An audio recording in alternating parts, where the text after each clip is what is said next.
চালু করছে। তৈজুল, তুমি কোথায় যাচ্ছেন? আমি তো এখন যাই আর মুলিবাজার। কিতার লাগে? মুলিবাজার যাই আর মানে ইলেকট্রিক্যাল কাম শেখার লাগি, তোমার যেতে আর কি টেকনিক্যাল। মুলিবাজার কোন জায়গাতে আছে? মুলিবাজার কোন জায়গা? মুলিবাজার পতনাশা রোড। প্রথমেশ্বর রোড। পতনাশা রোড। তো এটা শিক্ষা কিতা করবা?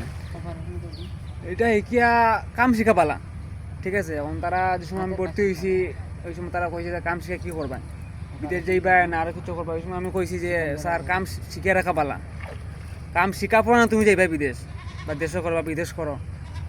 তো এরপরে মানে আমার ভর্তি লইয়া আইজ গত 1 মাস ধরে আমি কাম শিখি আর 2 মাস বাকি আছে, দেখা যাক কিতা হয়। ঠিক আছে। তো আরও কেউ শিকার লাগে কোনো চান্সেস আছে নি? হ্যাঁ, প্রতি মাসে মাসে লোক নিয়োগ করে? হ্যাঁ, প্রতি মাসে মাসে লোক নিয়োগ করে। আর এখানে ব্যবস্থা কেমন? গাড়ি ভাড়া এইগুলা?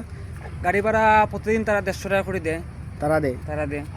আর খানি খানি নিজর, মানে খানি করে শুদ্ধ তারা 150 টাকা দেয় প্রতিদিন।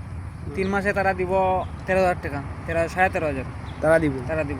তো মনে করো তার উদ্যোগে তুমি শিখরাই? শিখরে। ঠিক আছে। আর অন্যজন যদি শিখতে চাই তো তোমার অন্য কিছু করার আছে নি? অন্যজন শিখতে তার সমস্যা না, যদি তারা যদি না করতে পারে তো আমার লাগে যোগাযোগ করো, আমি লইয়া যাইমু, ভর্তি করে দিব। কারণ প্রতি মাসে মাসে লোক নিয়োগ করে। ঠিক আছে। কাম শিখা বলা জীবনে প্রতিষ্ঠিত হইলে নিতে হইলে কাজ শেখা দরকার। হ্যাঁ, আমি শিখিলে তো অন্য কেউ নিত নাই, আমার থাকবো। বাগানের কাজে পাশাপাশি এটা করে না? বাগানের পাশাপাশি, কাজের পাশাপাশি। খুব সুন্দর। তো বাগানে কিটা কাজ করো তুমি? বাগানে তো কাজও শেষ নাই, যে সময় যেটা দেয় বাগানে মেন কামলা তুমি বাগানে পারমেন্ট যেন দিবনো করা লাগবো। ঠিক আছে, ধন্যবাদ, ভালো থাকবেন আর এইভাবেই কাজ করো। জীবনে প্রতিষ্ঠিত হও, আমাদের আশীর্বাদ আছে।